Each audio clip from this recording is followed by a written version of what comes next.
Keep yourself control of this magie. You know how it's your energy. CNG already positivity like boss. Boss move, self-control, then revive. Keep yourself control of this magie. You know how it's your energy. CNG already positivity like boss. Boss move, self-control, then revive. Dans des exemples concrets, des considérations un peu pratiques, peut-être quand même se mettre d'accord sur ce qu'on entend par évaluation participative, voilà, au sens où cette notion-là est pas forcément complètement codifiée aujourd'hui et rassemble une grande diversité de démarches.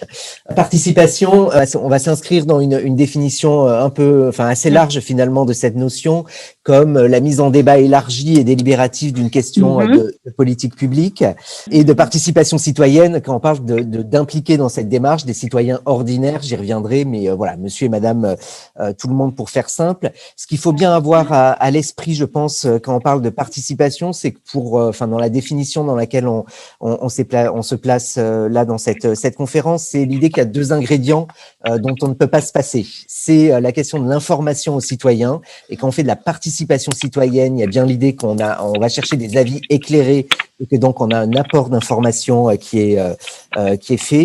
Et puis, c'est une démarche délibérative, c'est-à-dire c'est pas seulement la juxtaposition d'opinions individuelles, c'est bien l'idée d'avoir un processus de délibération, donc la construction d'un avis collectif qui émane d'un groupe, et donc c'est ça qu'on va appeler finalement la participation des publics, et pas seulement soit des opinions spontanées, soit des opinions éclairées, mais qui seraient pas construites collectivement. Je vais parvenir, je pense, sur la définition de l'évaluation des politiques publiques là dans ce cercle-là, mais peut-être juste préciser qu'il y a un enjeu finalement à bien articuler cette dimension participative avec la nature intrinsèque finalement de l'évaluation comme une démarche méthodologique, qui vise une certaine rigueur. Et quand on va parler d'évaluation participative là, ce qu'il faut avoir en tête, c'est cet enjeu d'articulation, et avec l'idée qu'il ne s'agit pas de dénaturer, à mon sens, l'évaluation dans ce cas-là de démarche méthodologique construite finalement et robuste, parce qu'on mettrait de la participation dedans. Donc au final, pour finir de préciser ce qu'on entend par évaluation participative, on va finalement poser la question de la place des acteurs dans la conduite de l'évaluation, et schématiquement et peut-être un peu grossièrement, mais ça permet de poser les idées. On pourrait distinguer trois grands types d'évaluation. Une évaluation que j'ai appelée experte entre guillemets, où l'évaluateur fait son évaluation, et il va regarder les acteurs, il va regarder les citoyens seulement comme objet d'analyse. Donc c'est bien ça qu'on analyse, mais c'est un objet, et l'évaluateur l'étudie. Il y a le modèle de l'évaluation pluraliste qui est notamment le modèle commun, j'ai envie de dire quand même, tel on l'entend à la SFE, où finalement les acteurs citoyens sont bien inclus dans leur diversité dans la démarche d'évaluation, en cherchant auprès d'eux une posture un peu réflexive sur la politique évaluée, mais néanmoins ces opinions-là qu'on va aller chercher, qu'on va susciter dans le cadre de l'évaluation, restent un élément d'étude intégré comme tel par l'évaluateur. Et on voit qu'on est sur quelque chose de très différent avec l'évaluation participative, où l'acteur, le citoyen, va contribuer à la démarche même d'évaluation, à sa conception et à sa mise en œuvre. Donc il change là complètement de place. On voit qu'il est derrière le microscope avec l'évaluateur, et non plus au bout de la loupe. Donc voilà, c'est ça qu'on entendra nous par évaluation participative, c'est-à-dire des démarches d'évaluation dans lesquelles les citoyens ou les acteurs sont impliqués dans la conduite même de la démarche. Vous trouverez dans la diffusion du document une définition, mais finalement dans laquelle on se retrouve bien de Bernard Perret sur l'évaluation participative.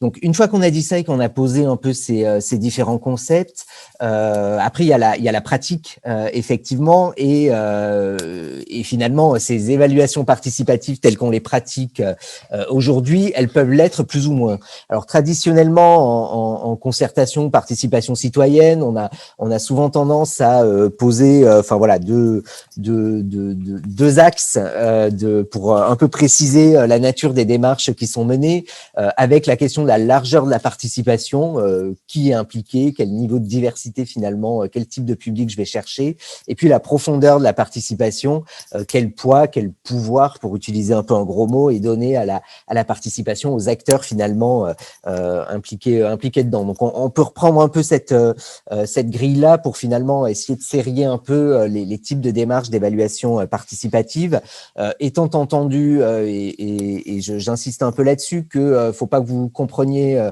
dans ma bouche une vision normative comme quoi il y aurait une manière de faire de l'évaluation participative qui serait mieux. On y reviendra, mais comme souvent, comme toujours en évaluation, on est, en tout cas tel que je la défends, on est aussi sur des démarches pragmatiques, sur mesure, adaptées à un certain nombre d'objectifs et de finalités, et l'évaluation participative n'y déroge pas. Donc le type de dispositif que l'on imagine doit être en correspondance avec ces objectifs et ces finalités données à la démarche, plus qu'à une norme qu'il faudrait absolument respecter. Keep yourself control of this machine. You know how it's your energy. CNG already positive like boss. Boss move, self control, then revive. Keep yourself control of this machine. You know how it's your energy. CNG already